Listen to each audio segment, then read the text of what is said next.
Anda masih bersama kami pemirsa, sebanyak 25 anak penderita bibir sumbing ikuti operasi bibir sumbing gratis yang diselenggarakan oleh pemerintah Kabupaten Muara Enim melalui RSUD Rapain.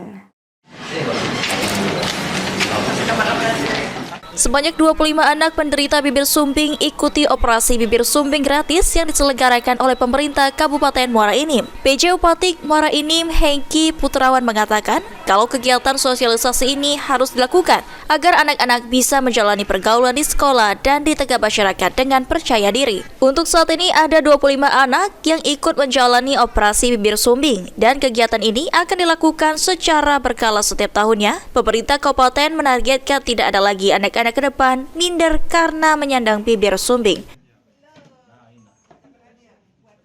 Pelaksanaan operasi bibir sumbing oleh dokter gratis, ini tadi saya tekankan gratis, yang dibantu oleh dokter Iqmal dan dokter Pipin, yang dimana jumlah operasinya itu 25 orang ya, 25 orang, dan alhamdulillah insya Allah kegiatan ini akan berlanjut terus setiap tahunnya, sehingga nanti sudah saya tekankan tadi kepada kesehatan untuk menekan adanya bibir sumbing di Muara Enim, sehingga insya Allah anak-anak kita akan mendapatkan kesehatan yang lebih baik lagi ke depannya. Mardiansyah, PAL TV.